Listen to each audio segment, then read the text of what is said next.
Hi, hello and welcome. My name is the Alpha Female and you're listening to Turnbuckle Talk. Whoa! G'day, mateys.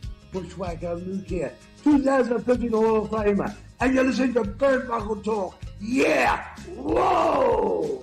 This is pro wrestling's only modern-day Viking Gunner, and you're on Turnbuckle Talk. Hey, this is Nick Magnus Solis, and you're listening to Turnbuckle Talk. Hi, this is Leva Blue Pants Bates, and you are listening to Turnbuckle Talk. Hey, this is Jeff Jarrett, the king of the mountain and founder of Global Force Wrestling, and you're listening to Turnbuckle Talk. Hey, fellas, you guys have a great day, and this is only because I'm talking to Canadians. It is actually spitting snow in Tennessee. See? Oh my God! That's a great. We've had 70-degree weather here. We really had a warm December, and I get on the phone with damn Canadians and we're spitting snow. So.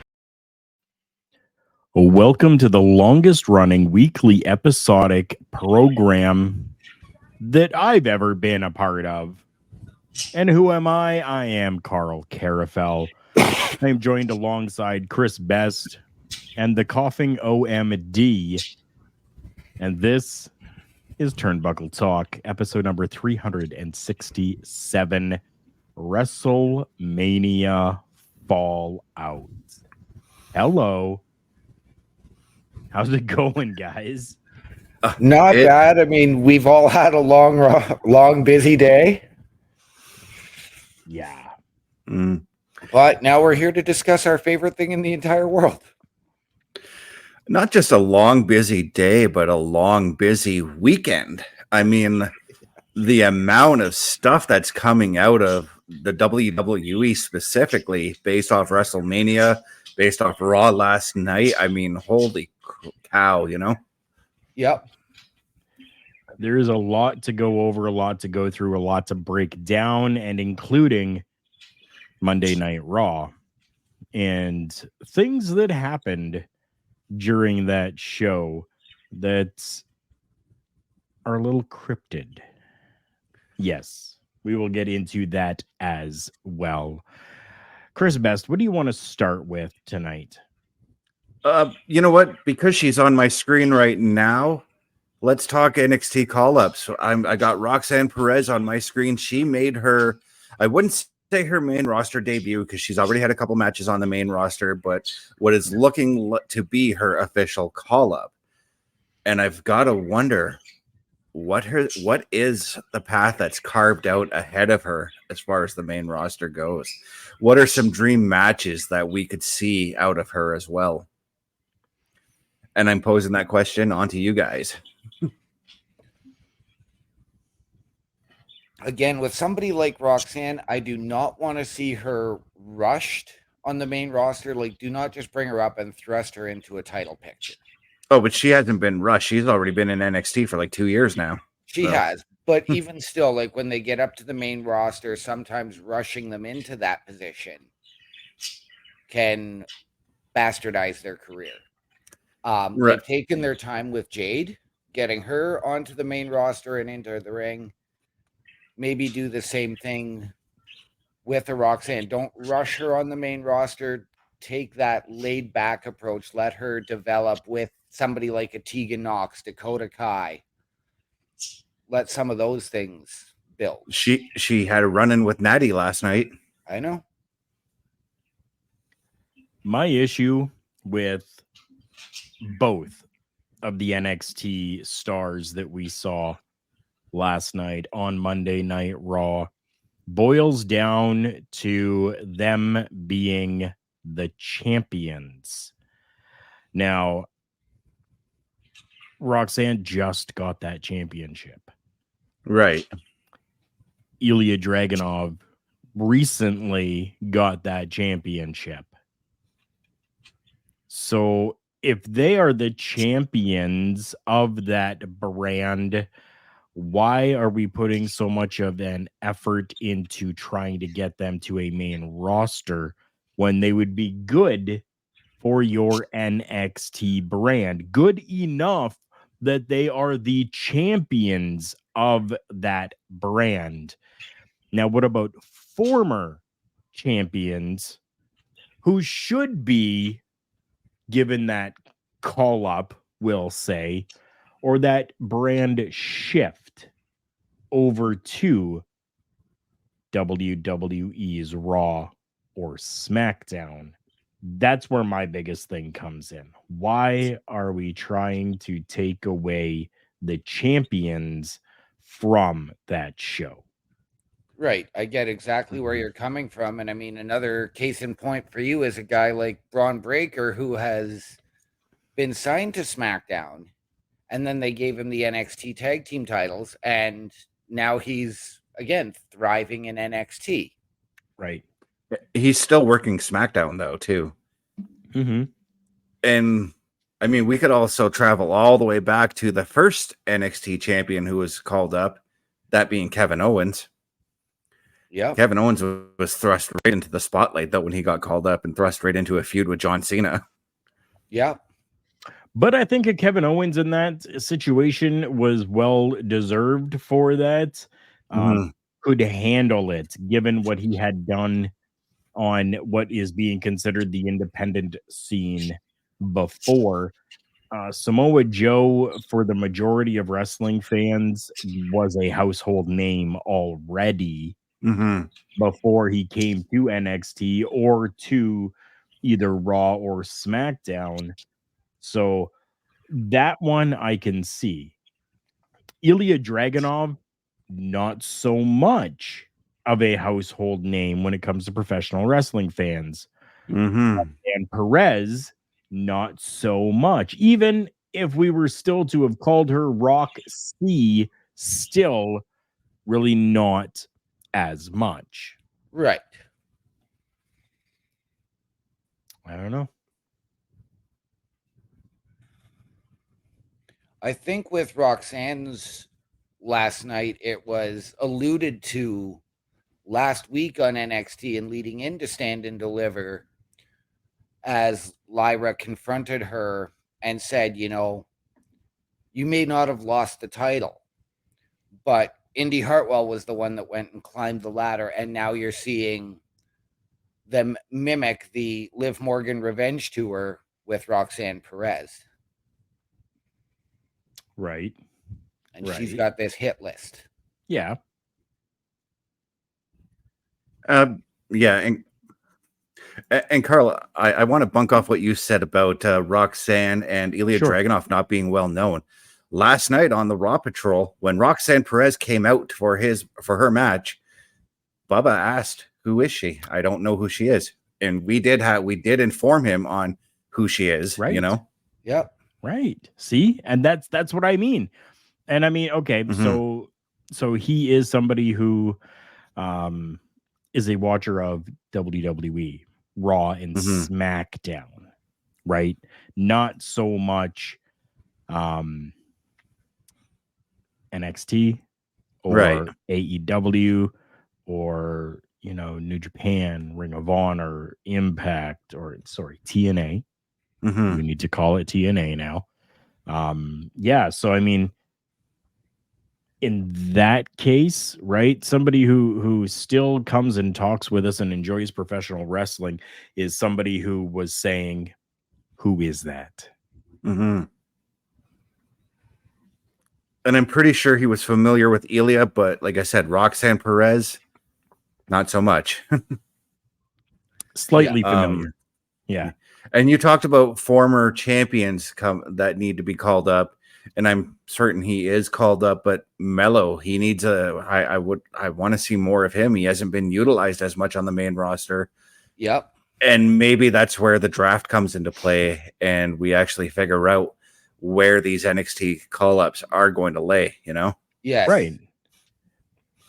And there's a name that hasn't really necessarily been showcased as, you know, a massive star that's, you know, championship type of quality, but definitely is, and that's Joe Gacy.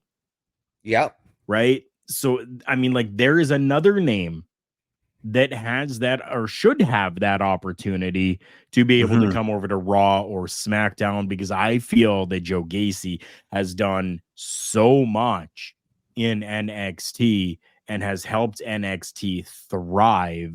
Yes. That when he does make that crossover to Raw or SmackDown, that they're going to know who Joe Gacy is, Right. without having to compromise your recently newly crowned champions. Right. Could we put a guy like Dijak in that same boat? They've tried with Donovan several times. So I don't know if that's maybe the third time's the charm, fourth time, fifth time, sixth time's the charm. I don't know. Right. Yeah, this current incarnation of Dijak needs just a little bit more seasoning. Just a little bit more. Maybe by SummerSlam, he could get that call up. Maybe. Okay. What are your thoughts, Chris? Because you got ours. Yeah, frankly, I'm excited to see Dragunov on the main roster, but it's like you said, Carl. I just don't know if calling him up while he's a champion was the right move. The same thing goes for Roxanne. I wanted Roxanne to get called up last year. I wanted Joe Gacy. I wanted Joe Gacy to get called up last year. Right. And they're not called up yet. And I forgot, we're not using the term called up, called over. Yes. They're not yet. Mm-hmm. They have just been given the go ahead to be part of the draft. Yeah. Could this, appearance last night on Raw for either of them just be because they won their respective matches at Stand and Deliver over WrestleMania weekend? Had they not announced that these two were now part of the draft, then yes, I think that's exactly what that would have been for, to give a little bit of a shine towards NXT. Are they still giving a shine to NXT? Yeah, they definitely are in that respect, but it's in a totally different avenue now and for a totally different reason than just to get people to go and watch the NXT program. This is now, we're showing you people because, well, they're going to be part of the draft and they're going to be crossing over to somewhere.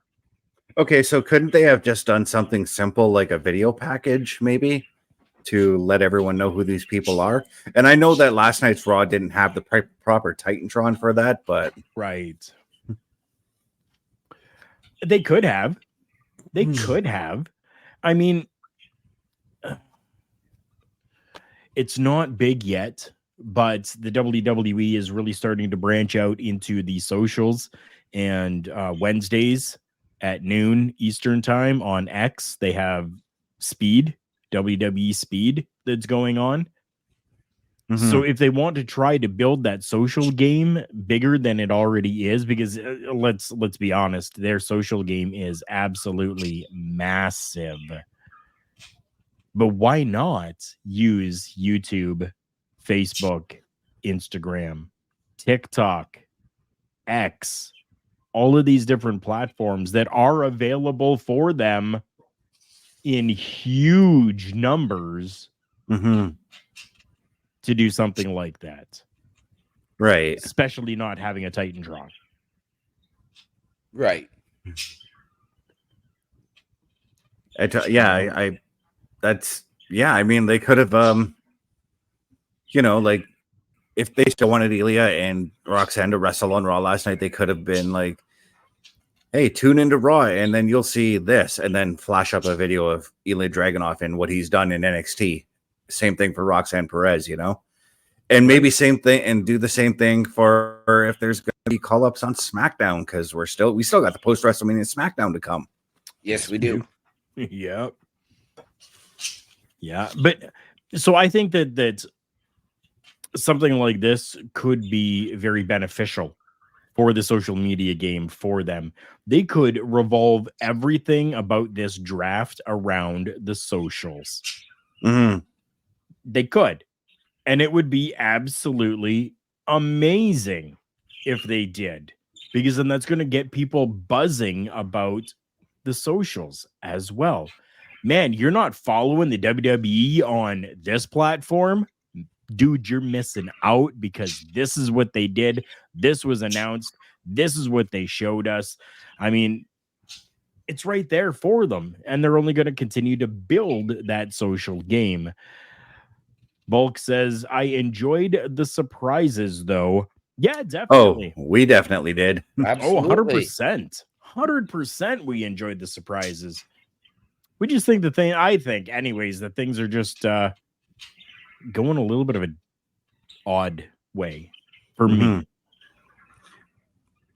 And that's the interesting thing, though, is because we are in this new era right now. It's a lot of uncharted waters as far as what's going to happen, you know. Yeah, and as we've seen all of this crossover between Raw and SmackDown from the Rumble through now, yeah, do we see that continue even with the draft, or do we get some sense of stability for a while? Ooh, good question. I don't think that we're going to get any type of stability per se.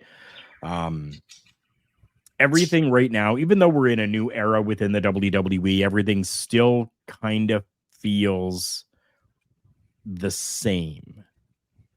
They're still going about things in the same form and fashion that they have done before. Now, granted, those worked. So why fix something if it isn't broken? Yes, that analogy holds true. Yeah.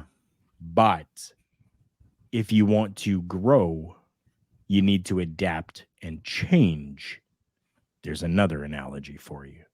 Yep.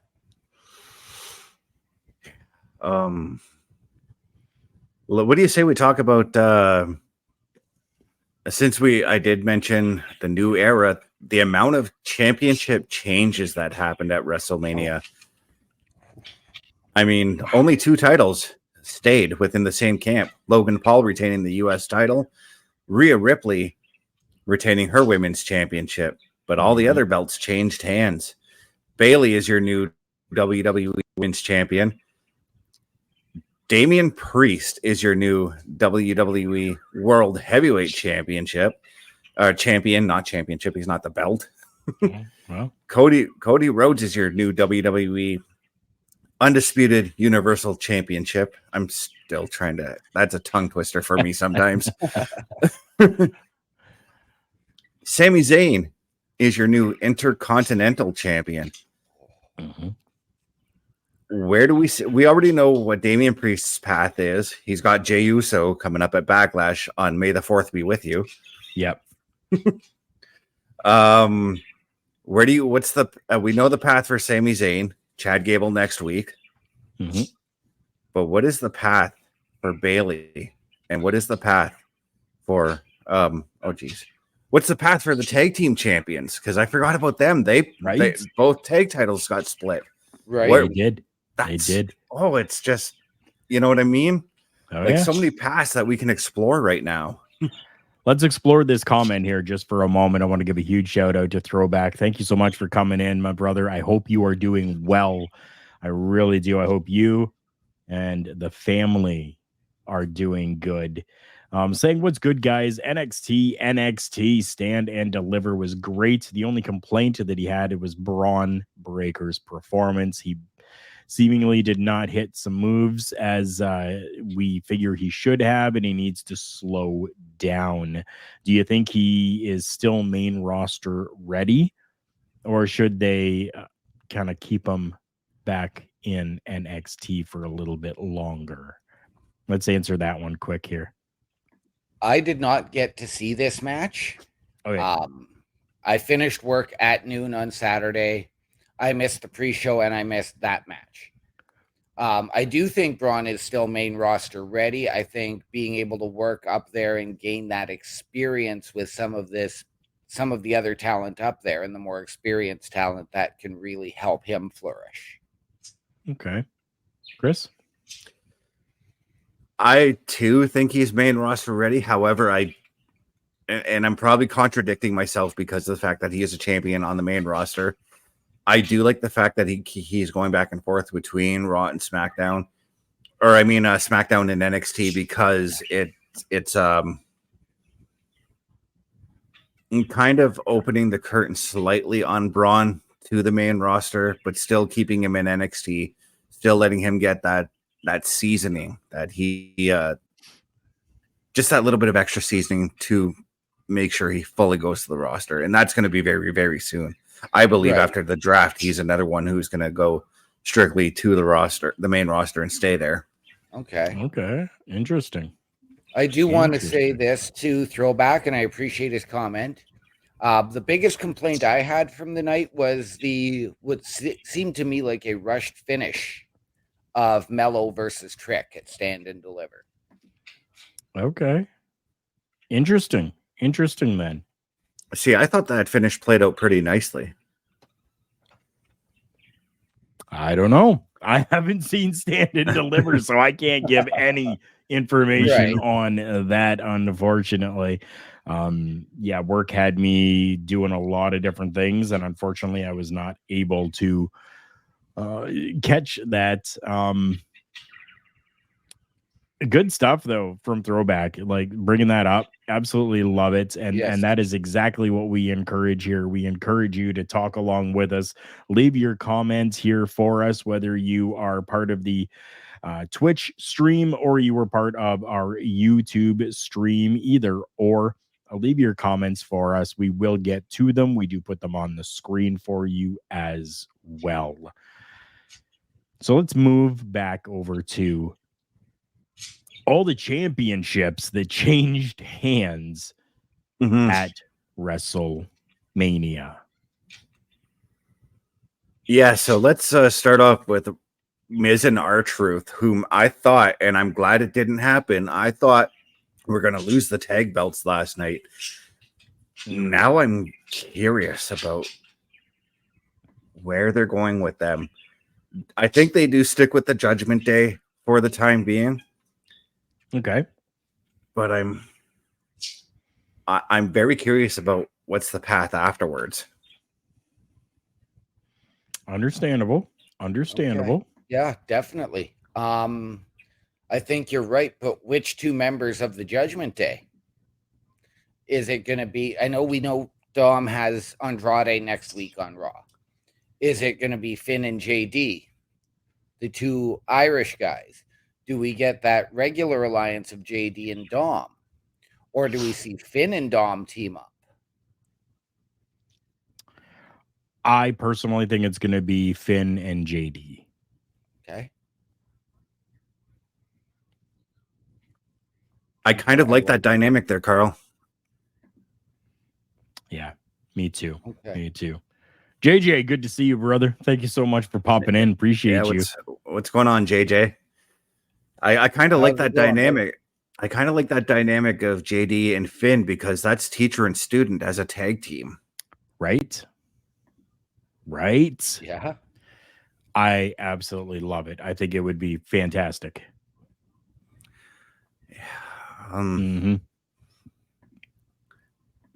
I wonder though if do we need Finn to regain the tag team championships though? I'm going to say no. I'm going to stick with the JD and Dom pairing. And maybe they get JD up and get him some wins and get JD and Dom the tag belts. And Dom or Finn can challenge Sammy for the Intercontinental title. And the Judgment Day then takes on that same type of role that the Bloodline had with all of the gold on Raw. Okay, it's interesting. I do like that, but I can see Finn challenging, like not right away, because I think we're gonna get a whole angle between Sammy and Chad Gable. Because I really think that I think that next week's match isn't going to be the last match. There's going to be a match at Backlash, I bet, for the championship. Probably. Okay. Yeah, I could see that for sure. Yeah. So okay, so lots of title changes, lots of things happened. Let's kind of break things down, and we'll go night by night, and just get your guys' thoughts on the matchups themselves and your takeaway from it. Night one, we started out, the very first match was Rhea Ripley, the champion, defeating Becky Lynch by pinfall in 17 minutes and 5 seconds. Chris Best, we'll start with you. Yeah, so in this match, we got exactly what I didn't want to see. We got, I said on the show, I did not want a 60-second squash match, which seemed to be pretty typical of Rhea and her first matches with people on PLEs over the last year. We got a nice 17-minute fantastic opener. There were a couple of slip-ups in that match. I mean, Becky slipping on the second rope, I think, when she went to go dive off of it. But that's also chalked up to cold weather. You guys know we've all been in a cold ring, and those ropes can get slippery. Yeah. Oh, yeah. Fantastic opener. Still not my best WrestleMania opener, though, because that still belongs to Brett and Owen. Okay. Okay. OMD. Again, fantastic match. Probably Rhea's longest match of her title reign. As Chris alluded to, the weather and the issues. Becky's health. Becky going out there and competing with strep throat and having had a fever of 102 as of Friday. Right. You know, masterful performance on her part. She's giving it her all. Didn't get what I was expecting out of that match, which was Rhea doing the Eddie Guerrero lying, cheating, and stealing to get this rivalry to continue. Okay. But I think it also now opens up new possibilities, and Becky can take some time off. Because she's been running herself into the ground with all of these other matches, these hardcore and last woman standing matches. Right. But that just seems to be what Becky does. Mm-hmm. Yeah. She's a worker, and she works hard. Yeah. JJ is saying that Rhea was masterful from entrance to exit. Fantastic. Yeah, she was, JJ. Agree. Oh, yeah. I mean, motionless and white playing her to the ring. Right. Friggin' awesome. Friggin' awesome. I've gone back and watched that entrance a couple of times now. Yep. I think this was a perfect match to essentially start WrestleMania. It held up. It did what it needed to do. It got everybody hyped, but not hyped to a point where they are now drained, but allowed them to set the tone and set the pace for the rest of the weekend. And I think that they captured that beautifully. Yes. Yes. Because coming out of that match, I was excited about that match. And in the back of my mind, I was going, okay, what's next? What are we getting next? I can't wait to see what's next. And that was the theme of the weekend, in my personal opinion, was it left you wanting more in a good way. It did. What was next? What was next? What was next? Oh, that was a 6-team tag team matchup with a ladder, several, and tables and chairs. Yep. Oh my. And gold. Well, and lots of gold hanging from the rafters as we crowned new tag team champions on both brands, now having the Judgment Day being Finn Balor and Damian Priest losing those championships first to A-Town Down Under and the Awesome Truth. What? Right? I certainly did not have A-Town Down Under on my bingo card for the year. both teams were not on my roster to win.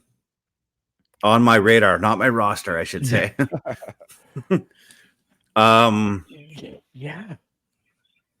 Because I literally thought that we were still going to see unified tag titles somehow, and Right. I only picked DIY to win.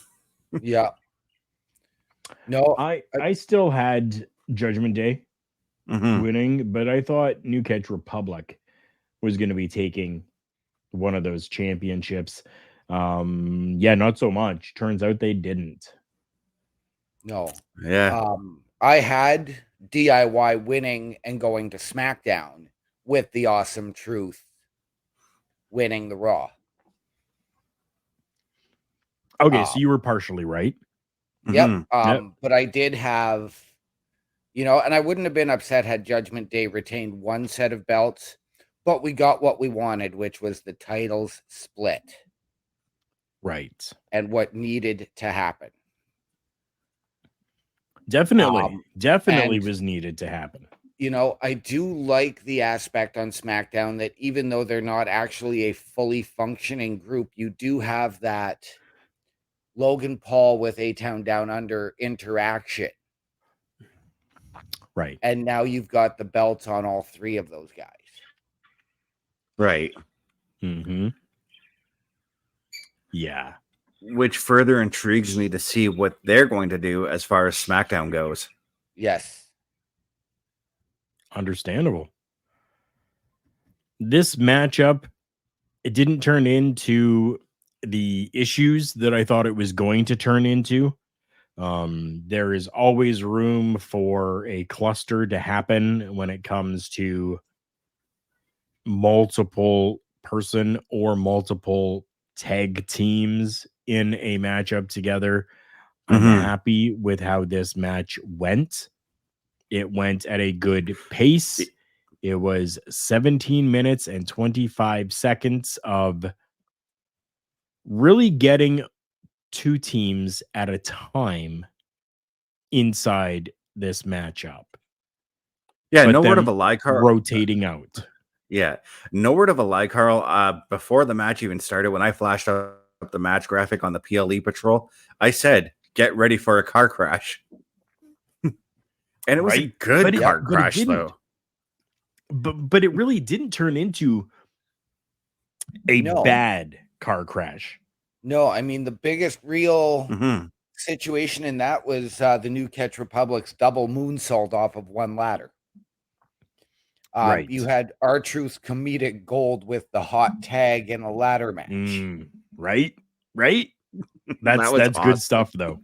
It is. Yeah, that is definitely good stuff.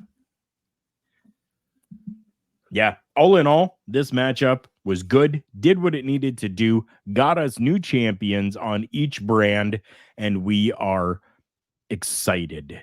Yes. Next, they went to another. Yeah, it will be a tag match team. that it will be a match that I will gladly go back and check out again. We did follow that up with another tag team match. There was multiple tag team matches that happened on night one.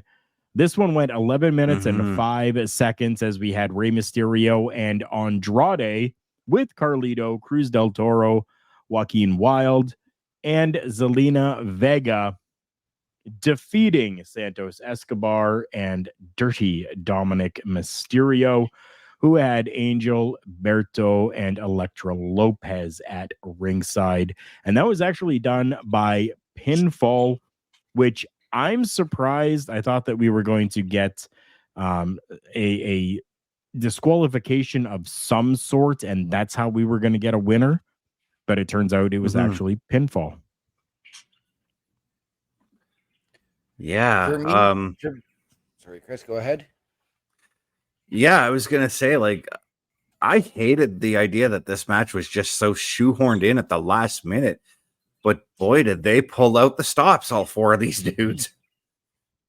They showed me, like, hey, yeah, this match was last minute added, but we deserve to be on the WrestleMania card just as much as the next guy does. Yep.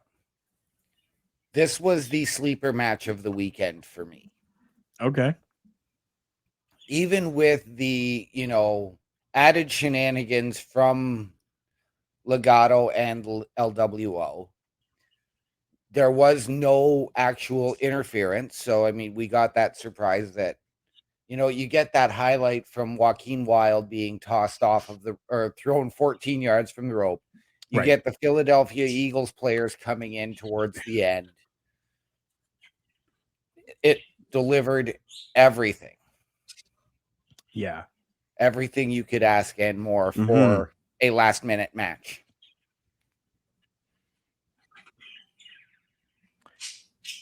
Perfect.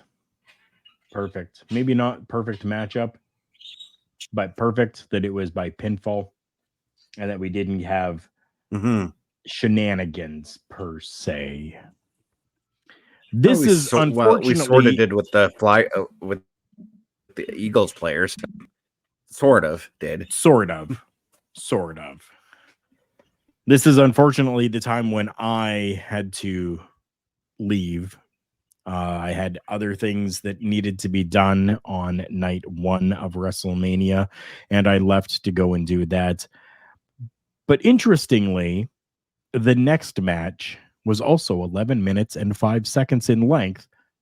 It was a singles matchup where Jey Uso defeated Jimmy Uso. OMD, start with you. Give me your thoughts on this one. For all of the flack that this match has taken online in the last few days, it wasn't that bad. This was put into that cool down spot. Right. And really, for the third ever brother versus brother match at WrestleMania, did it live up to what we really wanted? No, but it wasn't as bad as just being a super kick fest. Okay. I mean, if we go back 15 years, Hardy versus Hardy was not a great match at WrestleMania. Brett versus Owen was fantastic. We didn't have them all hitting the same moves at the same time, like trying to do the flying crossbodies. We knew it wasn't going to be a technical masterpiece because that's not what the Samoan dynasty and the Anoa'i Fatu family are all about. Right. But for me, this match delivered. It didn't end anything by any stretch. Okay. This will carry on into the future. And carry on we will to Chris Best. Yeah, and I sort of want to correct OMD and myself and the WWE on this being the third ever brother match at WrestleMania.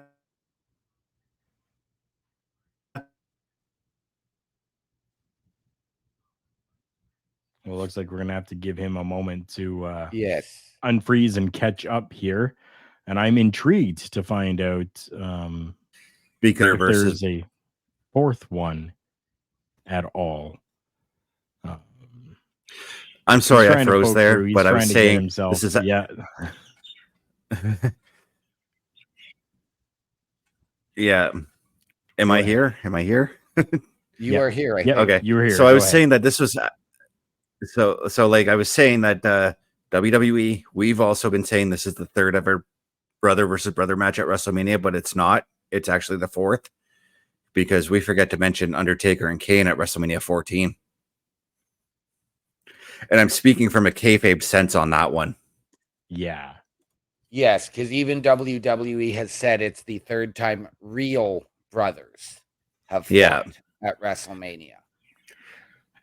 And going into this match, I mean, that bar that Brett and Owen set, whenever there's a brother, whenever there's a relative fighting a relative at WrestleMania, I mean, I always compare to Brett and Owen, and I probably shouldn't because that's a whole different era. Right. But you just can't beat Brett and Owen. This was a great match though, and it was a great jumping point to start their feud. And I know that we're going to get cooled off for a little bit because Jay's now got Damian Priest to worry about. Correct. Or does he? Because a scenario popped in my head at Backlash. what if Jay shows up and costs Jimmy the championship? Yeah. Could happen. Could happen. But it was a fantastic match. I enjoyed it. Good. One that is getting as well a little bit of flack on the interwebs is a 6-woman tag team matchup that went 8 minutes and 5 seconds, where we saw Jade Cargill, Bianca Belair, and Naomi defeat Damage Control's Dakota Kai, Asuka, and Kairi Sane by pinfall. Chris, we're going to start with you. Give me your thoughts on this matchup. This match was everything it needed to be. I'm just going to put that out there for the internet fucking IWC complaining about everything. I know that they're complaining about Asuka and her not winning a WrestleMania match. Be patient, people. She will get her Mania win. It just wasn't this year. Like, come on. Like, she's still getting her WrestleMania payday for being a part of the show. She's still putting on fantastic matches at WrestleMania. She doesn't need to win at WrestleMania all the time. Yep. For me, the highlight of this match was Damage Control's entrance with the Geisha girls. Sure. Other than that, it was sort of a blink and miss it. And here's the other thing, too. A lot of people I've been reading saying they wanted more Jade Cargill in that match. I didn't want more Jade Cargill in that match. I got the perfect amount of Jade Cargill in that match. Right. I feel like all she needed to do was come in, hit her big moves, just to give you a little sample of what to expect out of Jade going forward. And we got that again last night on Raw when she beat the piss out of Chelsea Green. Yep. And to go to last night, that, like I did want to see a little bit more of Jade. Again, I didn't get what I was expecting, which was her to sort of try and run the match and show up Naomi and Bianca instead of being more of this team player and garner some heat for herself. What I saw last night on Raw was that they don't know what to do with her, so they're just going to give her this 2-minute female Goldberg type of match. And that was perfect enough for me, because we know she can sort of wrestle. She's still green in the WWE, but just getting those little samples of Jade is working perfectly well for me right now. Okay. Good stuff. Perfect examples. Let's talk about a perfect example for a moment. A perfect example done in 15 minutes and 30 seconds was a singles match for the WWE Intercontinental Championship, where we saw the champion of 666 days, Gunther, defeated by Sami Zayn. OMD, start with you. Give me your thoughts. What a match. Wow. My mind was blown. For me, that was the match of night one. Okay. Sammy's heart, his perseverance, you saw all the build up to it with, as he alluded to, seeing Chad out there and saying, no, you go and do this on your own. Seeing his wife and his son, and then his best friend right there at Gorilla. Okay. If that was you going out for that type of match and I'm standing there at Gorilla getting you fired up, what are you going to do? Everything. Yeah. Yeah.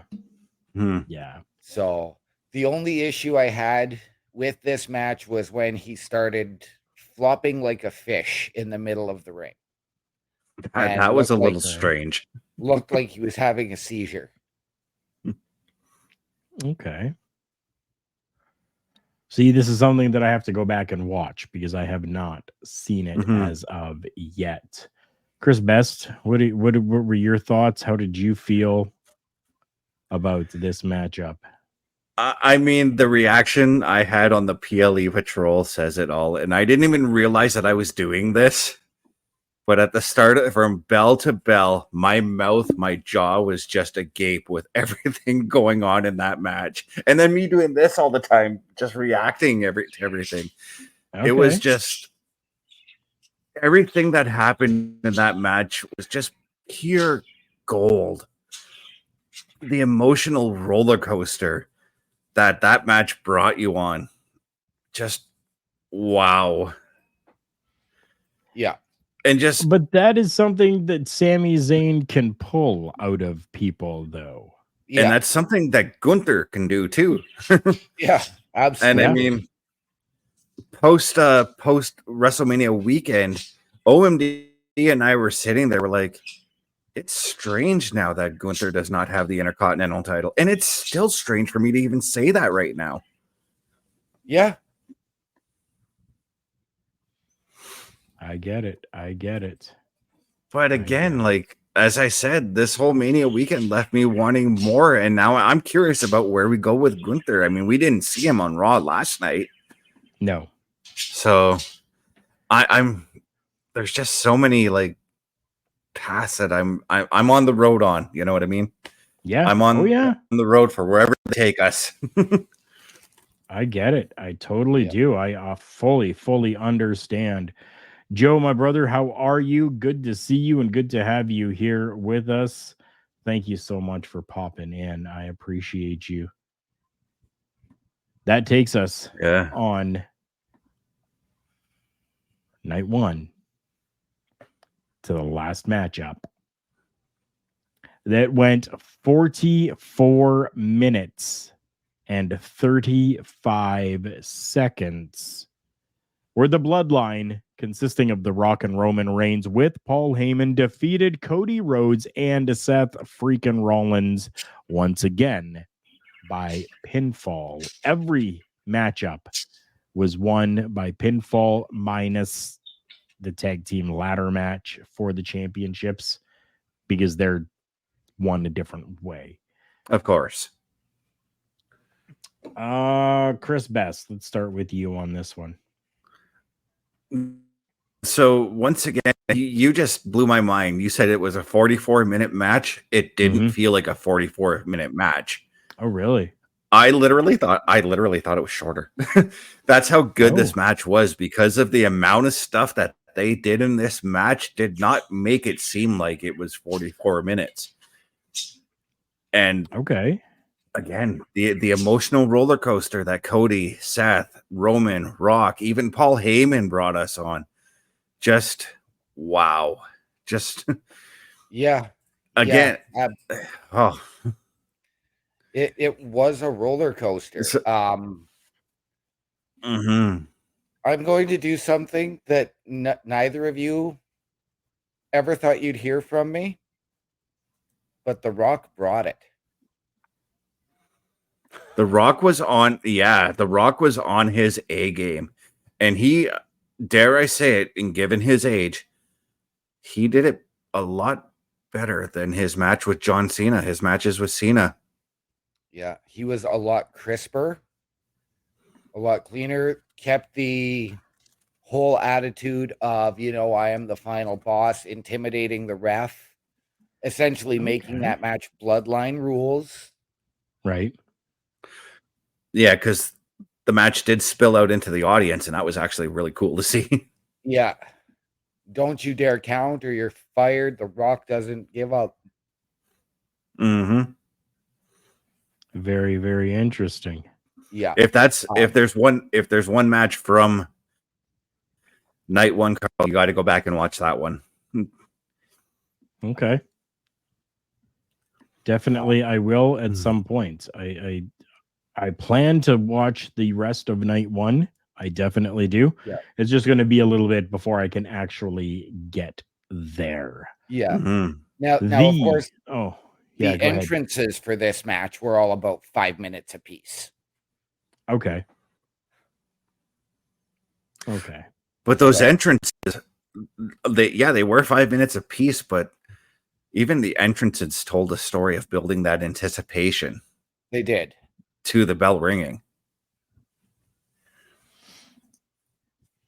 And the Chris Parrish is letting us know that Cody Rhodes has set a WWE record by generating over $1 million in merchandise sales over the WrestleMania weekend. I don't know of a name that has done that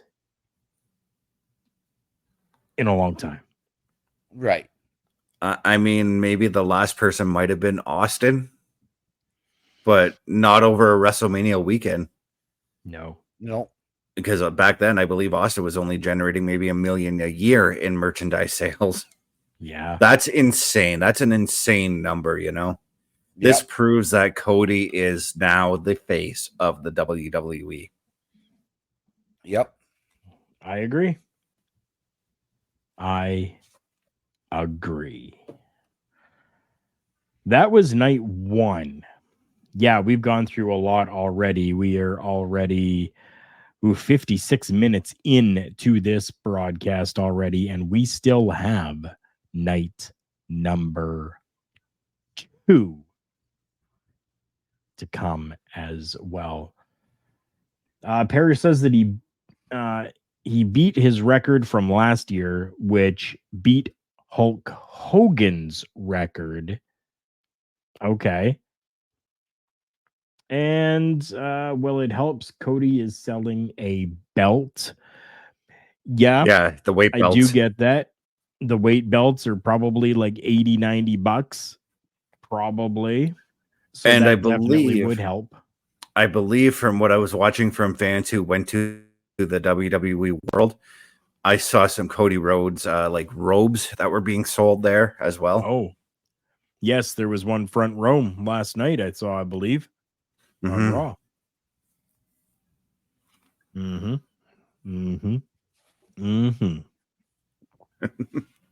Night 2.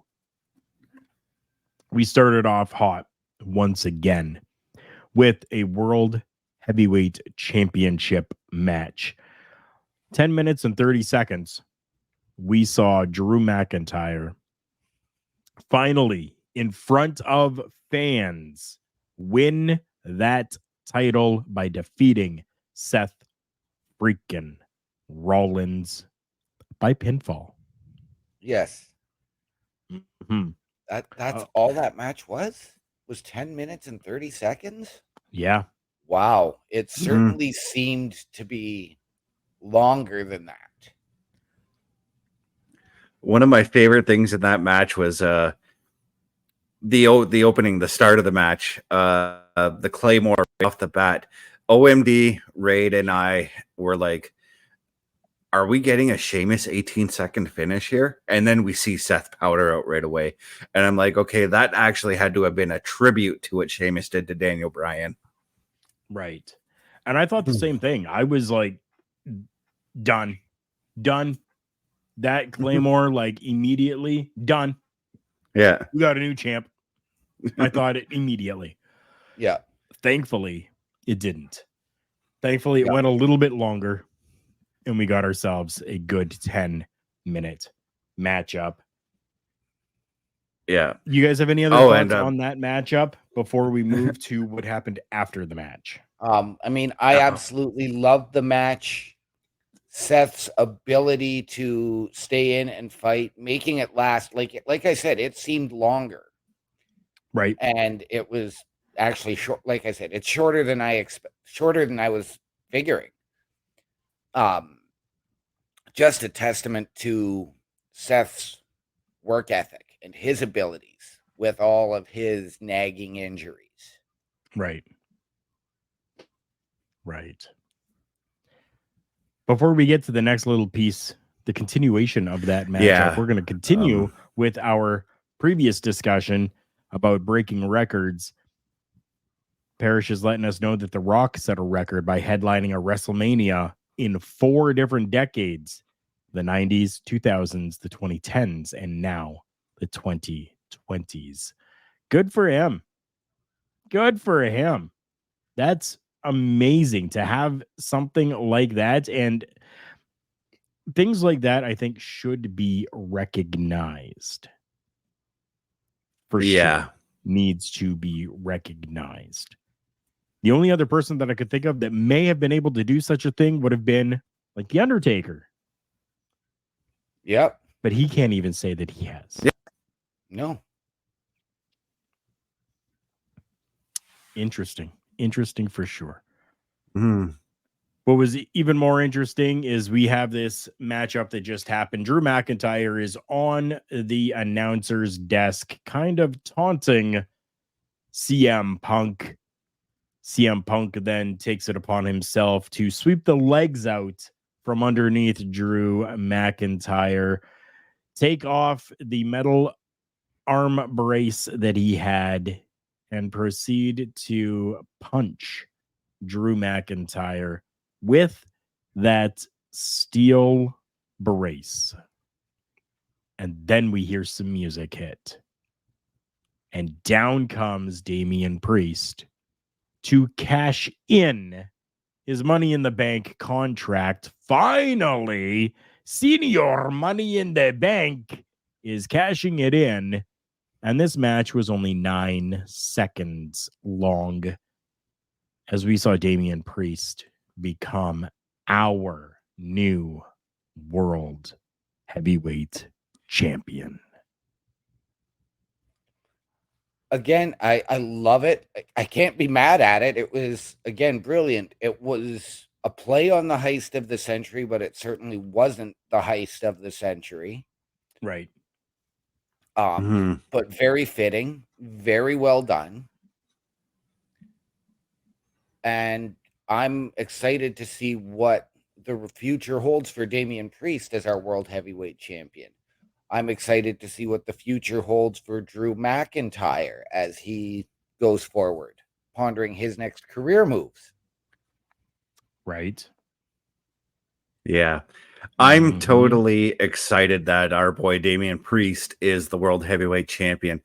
I also find it very interesting that in the weeks leading up to Seth versus Drew, Drew kept on saying to Seth, "Don't be distracted by the bloodline when you've got me." And how did he lose? By being distracted by CM Punk. Right. Right? Everything always comes a little full circle. Little full circle, everything. Mm-hmm. Yes.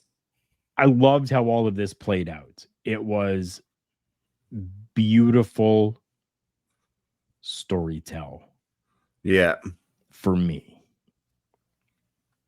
We move from that to a matchup that I was excited for because I am a fan of one of these people, two of these people, I guess we could say.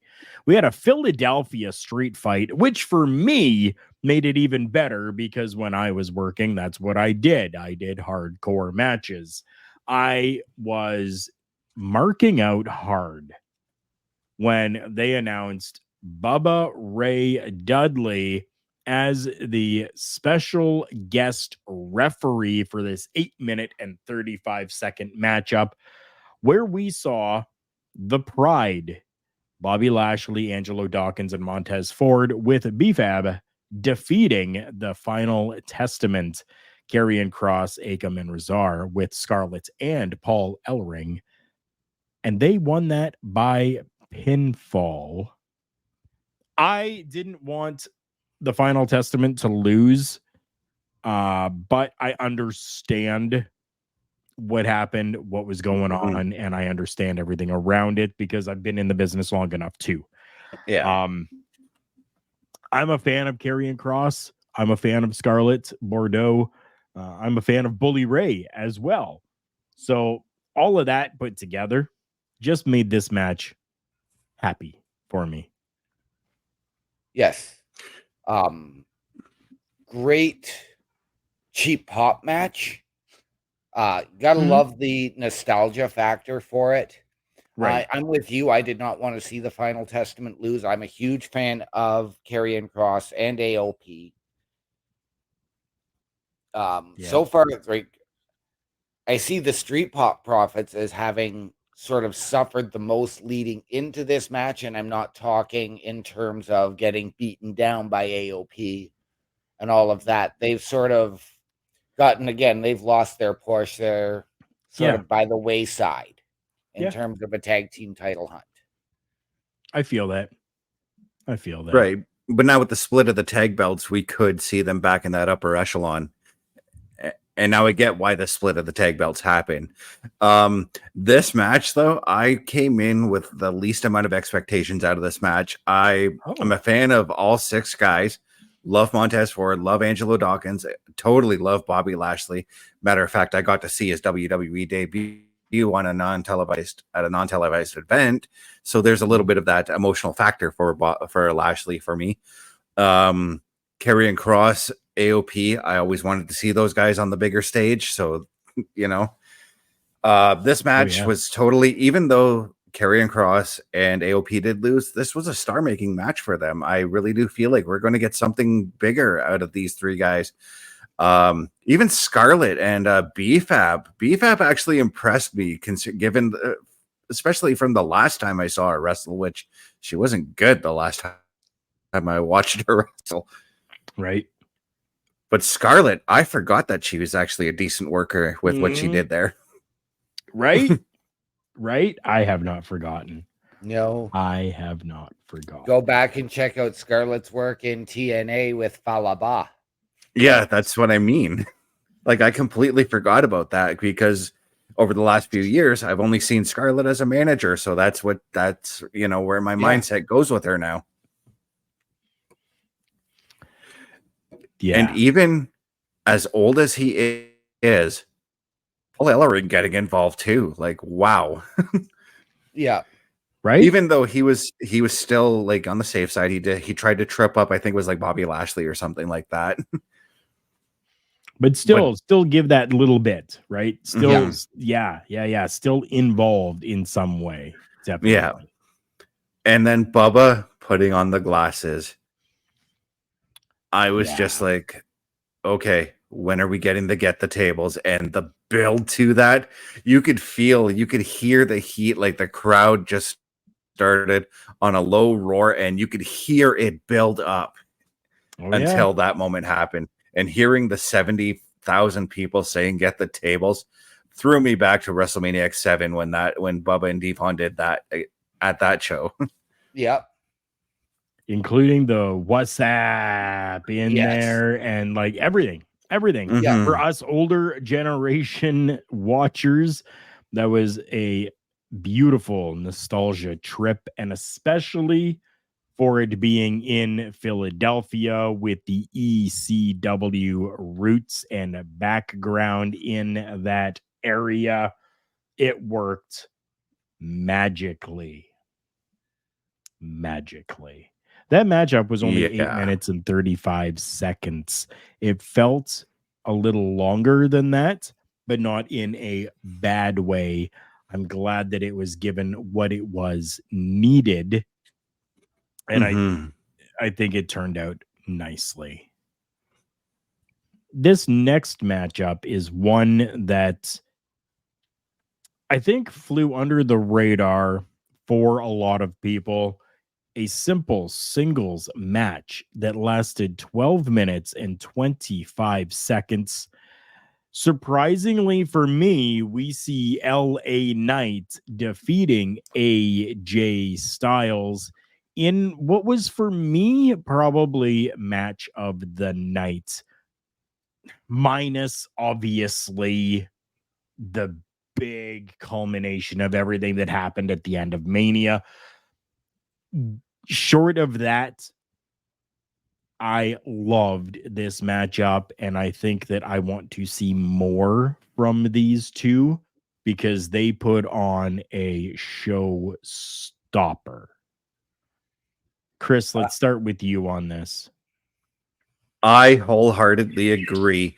I mean, the build to this feud was a little bit meh for me. Like, okay, right, we know that they're going to have a match. The whole actually LA Knight breaking in at AJ Styles' house and having that brawl was kind of cool. but everything else about it was meh. But I'm like, okay, I know these two guys can work. I know we're going to get a great workers match out of it. So I'm like, okay, I'm going to sit back and enjoy this 10, 15 minutes or however long they went and just enjoy wrestling, as we all say, just enjoy wrestling. And that's what I got out of this match. Just pure, straightforward, no BS, one-on-one wrestling. Right. And Yeah. I had so much fun watching this. AJ got his stuff in, LA got his stuff in. Both men came out looking like stars in this match. Yep. I agree. Yeah, I'm with you guys. Sleeper match of the night for me. But again, fantastic. Again, for a match that was put into that cool down spot. Right. They delivered what was needed. It put them both back up there where they need to be. I know I've come in here saying that WWE has dropped the ball on both of these competitors leading into this match. Mm-hmm.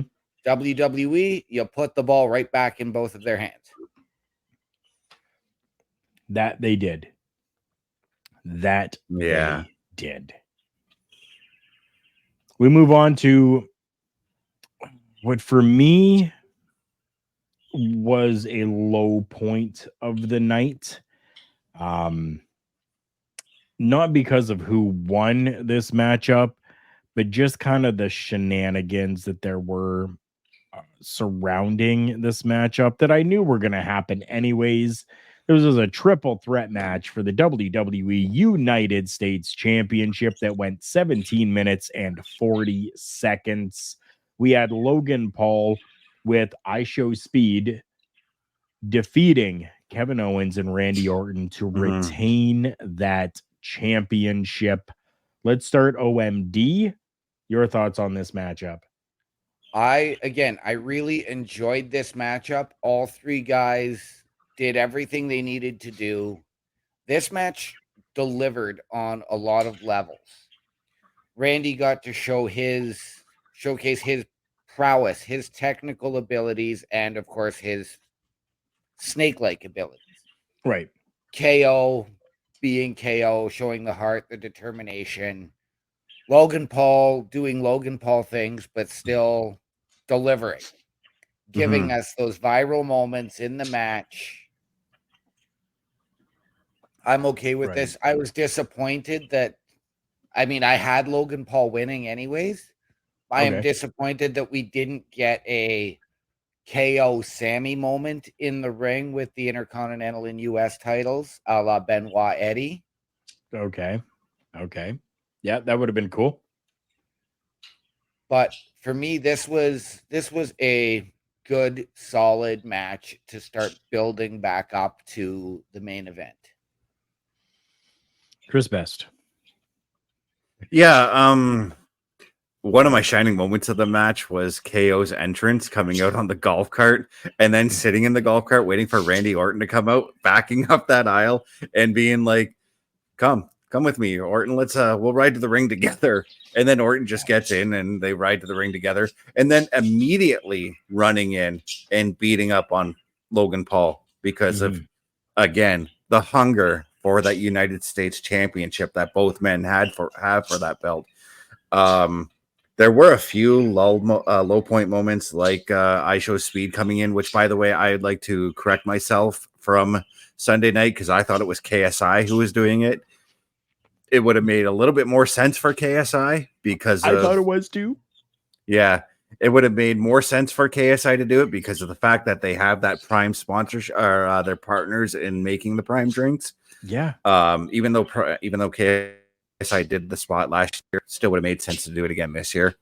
I had to laugh though. I can't remember who it was that took him out. I think it was Randy Orton who took him out, and you see him get, I Show Speed getting knocked out and then sliding halfway down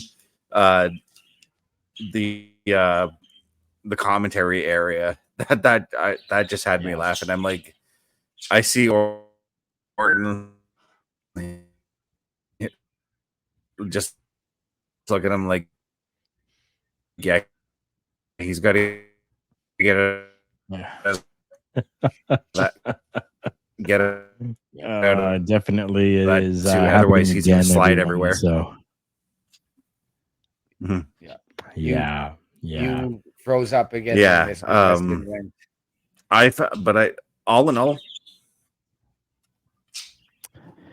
all in all, he frozen up once again. I completely froze up. Where did I leave off, guys? What was I saying? Honestly, don't even know where you left off. When you went out for me, it was that during the entrances. Oh, yeah, when KO backed up and brought Orton to the ring, they ran in, beat up on Logan Paul. That was fantastic because again, the hunger for the United States Championship. But what I loved again, because I know that I said the KSI, and Carl, you heard me about that one. When I Show Speed, I think took that bump from Randy Orton and then went sliding down the ringside area. You could tell Orton was like, okay, we got to get him out of that suit. Otherwise the next spot's not going to work. Right. And I mean, they did do okay with that. A lot of that so there's a time for some comedic stuff. And yes, I know that Kevin Owens is kind of a little bit on that comedic side of things when it comes to his performances. I don't see Randy Orton as that anymore. He has in the past, sure. I think that's what kind of took things away from this matchup for me. There was a lot of just comedic shenanigan bull crap that happened, and I was really just kind of hoping to see a good professional wrestling match showcasing Logan Paul, who has come out and blatantly said that he is done with boxing and MMA. He is a professional wrestler. But instead of seeing him as a professional wrestler, I'm seeing him as a comedy act. And I would rather not see him in that kind of a light. And this match just kind of more solidified that comedic aspect to me rather than showing me him as a professional wrestler. I wish Randy Orton would have won that. I had kind of said that that's who is going to win. And I had this whole spiel and everything about him using this as a stepping stone for a main championship before he retires. Not going to happen, at least from this at WrestleMania. Something. Oh, go ahead. But yeah, I agree with you, Carl. I mean, like the comedic stuff, maybe Logan Paul's got to let that go and let his talent shine, because let's face it, the dude's got the friggin' tools to put on a great wrestling match. Maybe step away from, like, I know that Prime is his primary company and that he's got to shell it every once in a while, but maybe step away from doing that, because the WWE ring alone was allowing the promotion for Prime. I don't think Logan Paul needs to continue. Like, coming out on the truck was really cool, but I don't think he needed the Prime mascot at ringside with him. No. I agree that he did not need that at all. Something that we did need came in this next matchup. 14 minutes and 20 seconds of beautiful women's professional wrestling, where we had Io Sky, the champion, taking on Bayley, with Bayley winning the women's championship by pinfall. Once again, by pinfall. I thought that this was absolutely beautiful. And yes, I even got a little bit emotional at seeing Bayley win that matchup and hold that women's championship. Oh, yeah. Mr. Bolster Best is saying that he loved the triple threat match. I just want to make sure that we get that out there. He's saying Bolster loves the match and it was great triple threat. So Mr. Best will tell you that during the PLE watch along, I gave Bailey a standing ovation. Nice. After she won. We all did, and we just we had that moment of silence to show our respect to Bailey as she held the title high, you know. She has earned that for everything she has done in the last decade, putting the business before her own career. Right. And it's about damn time she got something like that. It's about damn time. Now, where do we go from here? I asked this on the Window Lickers. Where does she go from here outside of her inevitable rematch with Io? I know we discussed that last night. Or running a gauntlet against Damage Control. Where do we go from here for Bailey? The list of contenders is endless for her because we still have the draft coming up. So there's going to be a lot of women shakeups happening. I mean, Dakota Kai. I mean, Liv Morgan. We still have Alexa Bliss waiting in the wings to make her return. Even Sonya Deville. She might be due to come back soon. There's a lot of, like I said, there's a lot of paths that we can take with these new champions right now. There's so many that we can take. We don't even know the magnitude of what can actually happen, especially coming from this draft that will be happening the end of this month. Yeah. So for me going into this match, I was actually nervous for Io because I know that Io tends to get a little bit nervous and botches things when she's on the big stage. Right. She didn't. She actually she was fantastic. Good. Her and Bailey, everything that they did, like it told that deep story, that story of betrayal coming from Io, the story of Bailey making that monstrous comeback to have the adoration of the fans and winning the championship.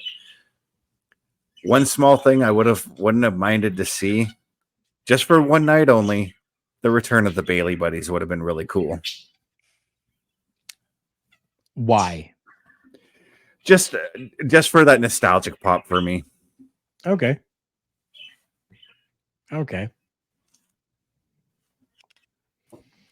Let's move on to the final matchup of the night. The following contest was scheduled under Bloodline rules for the undisputed WWE Universal Championship, where we had the champion Roman Reigns with Paul Heyman going 33 minutes and 25 seconds against Cody Rhodes and ultimately being defeated by Cody by pinfall once again, as we get a culmination to this Cody Rhodes story, and he becomes the undisputed WWE Universal Champion. Oh, freaking emotions. Yeah. Oh, yeah. I now understand. You were still speechless. Yeah. I now understand why Marvel fans enjoyed the end of Avengers Endgame because of this. IGN, I'm going to give them credit, put it perfectly when they said this match was a lot like Avengers Endgame, where everybody who's had problems with Roman, everybody who's had problems with The Rock, everybody who's had problems with each other over the last few years came to fruition in this one match. Okay. Wow. Yeah.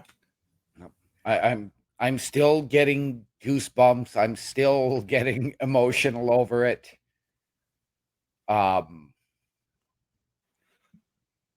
see him be able to give the belt to his mom And the way they Right. booked it under Bloodline rules, it wasn't oversaturated with all of the guest spots. And they were Right. done simply and quickly. And here's the other thing too. Going into this match, OMD and I were like, okay, somebody's going to come out to help Cody, but who?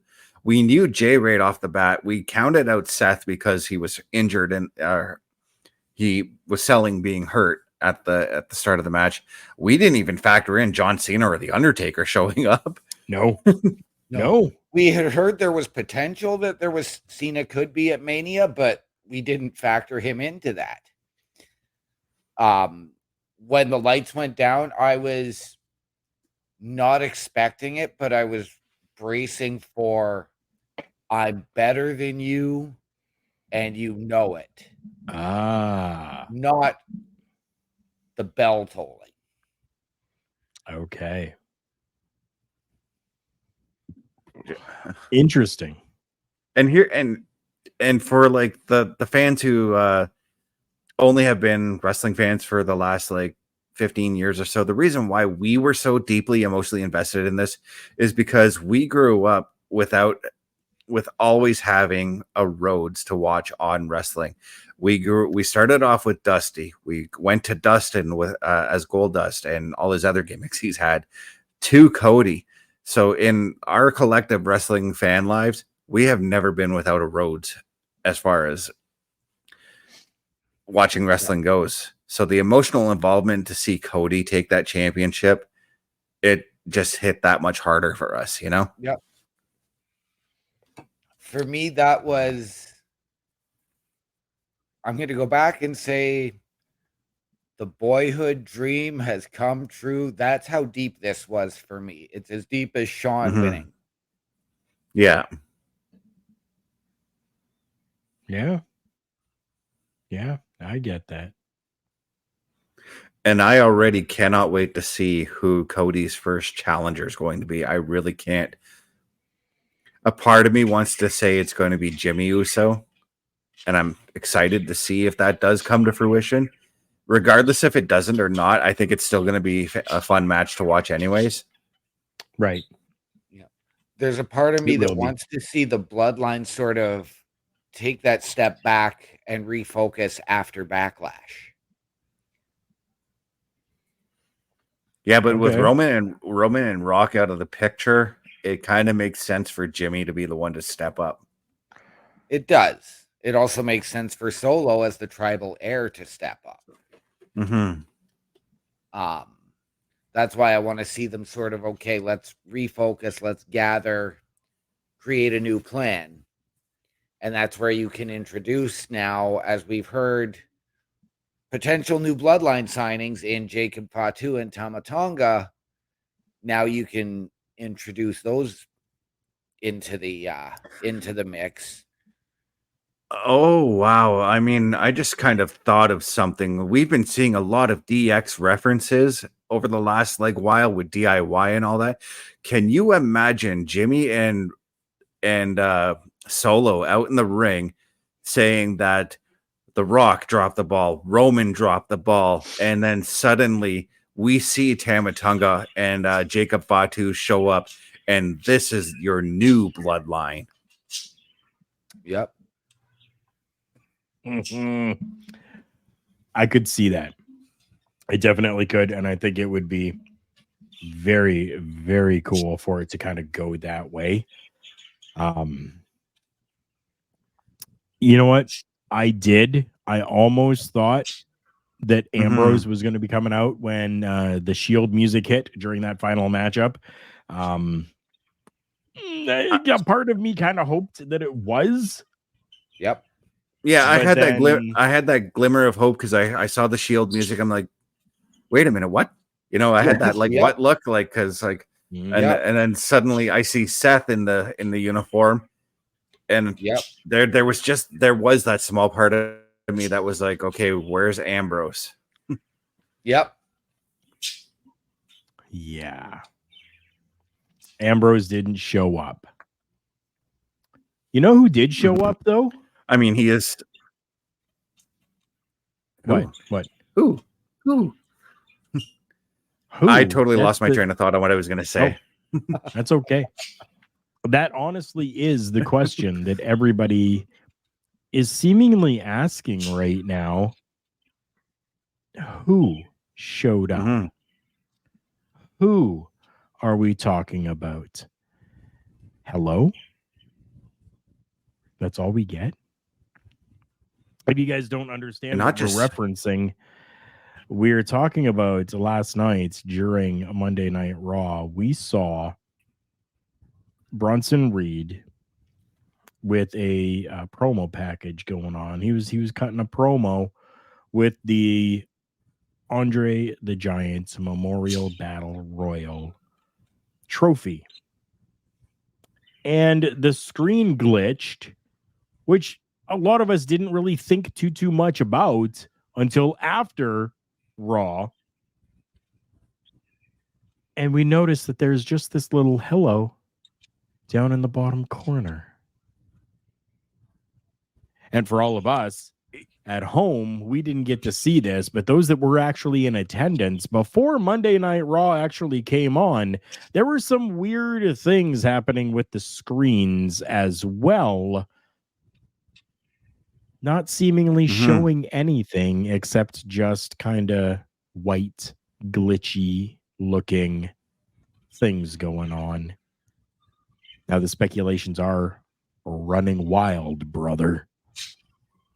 And I'm glad that nobody's thinking about Hulk Hogan in this situation. What are you guys making of these Easter eggs, so to speak? Okay, so when I saw the glitches happen during the Bronson Reed promo, there's a glitch in my voice right there. Yeah. It's shifted. I literally thought it was okay. Our Sportsnet 360 or something's going on with my cable. Right? See, And I missed it. And I was like, oh, and I went to go grab my remote just to try and see if I can fix it, and then it went away. I'm like, okay, well, maybe there's something wrong with the live feed. Mm-hmm. And then this morning, before when I sent you guys that information, I went on Twitter just to see what kind of wrestling news was going on. Yeah, and I'm like, oh, everybody who watched Raw saw that glitch. Something's going on here, and I dug deeper into it. Yeah. And just as I said last night, I always said, what if Bo Dallas shows up? He kind of did. Did. Anybody who's been watching his Dreadmare YouTube channel promoted something was going to happen last night. And we did see some strange things starting to happen last night. Yeah. I missed it during the watching Raw live last night. Okay. And maybe it's because I was focusing on, of course, doing the PL or the Raw Patrol. Right. I'm really not sure. I didn't see it until I saw the picture this morning that Chris sent to everybody. And then as well, Chris, just before the show, sent me a link of some eerie music being played in the arena.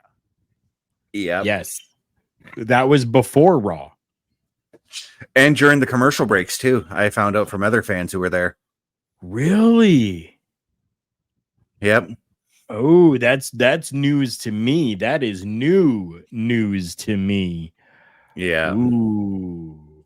Again, watching those videos, I got White Rabbit vibes, just like Bray Wyatt. So I'm saying to everybody who's doing the Raw Patrol, we got to start paying more attention to those backstage promos again. Yes, we do. Get your phone, get your phone out, because we may see some QR codes or something like that again.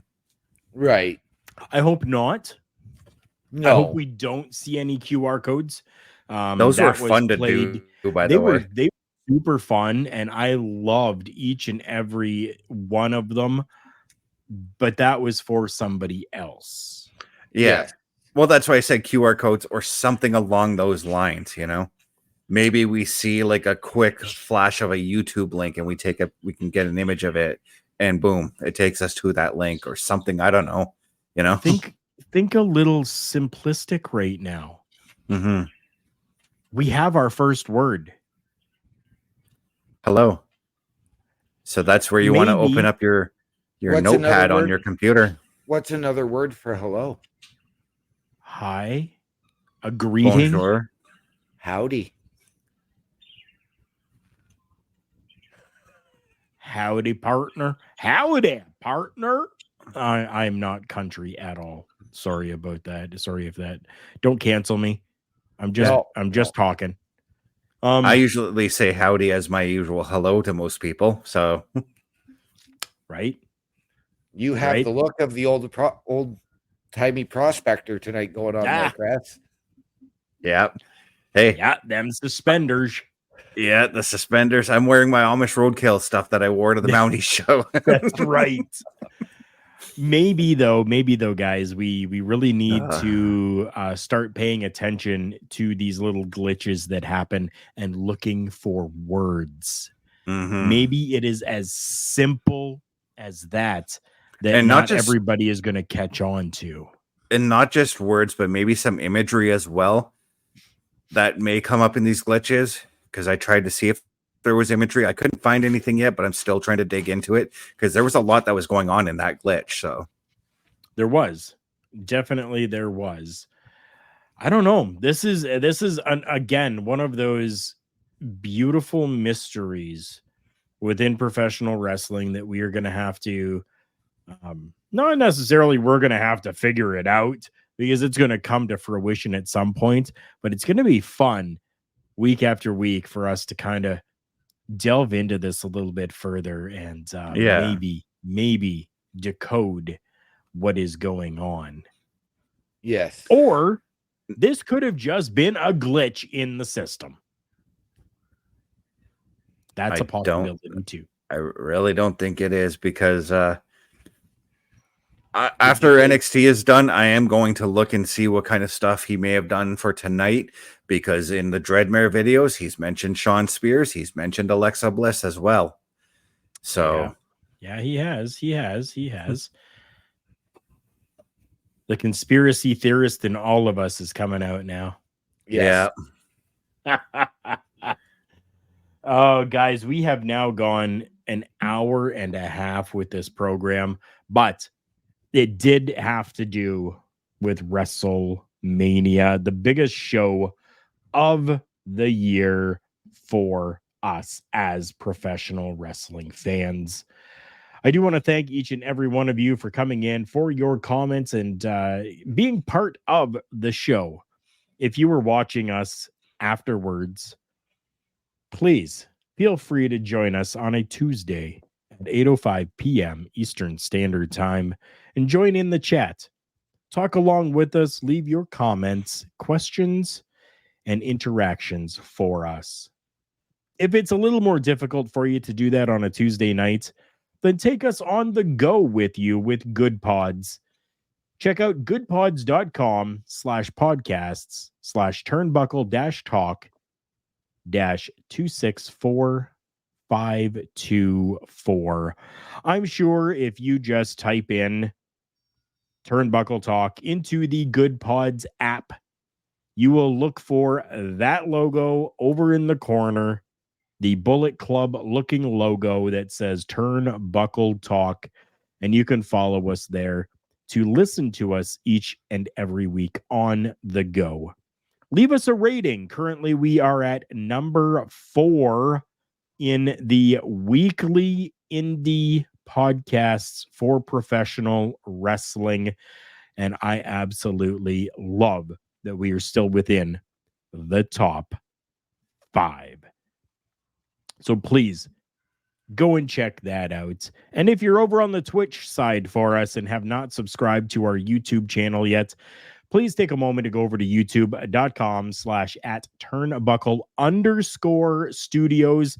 Give us a follow over there because there may be content that is dropping on that that does not always necessarily get thrown over on to Twitch. Chris Best, where can the people find you? You can find me at youtube.com at CBRS Entertainment, twitch.tv CBRS_entertainment, threads.net at CBestFilms83, facebook.com Chris.best83, tiktok.com CBRS.entertainment. You can look for me here. The next time you'll see me, Friday night, I will be uploading episode 2 of the My Rise Chris Damage story. Saturday night, you can look for me doing CBRS Entertainment, youtube.com, Saturday Night Gaming, where I will be continuing my adventures through Uncharted.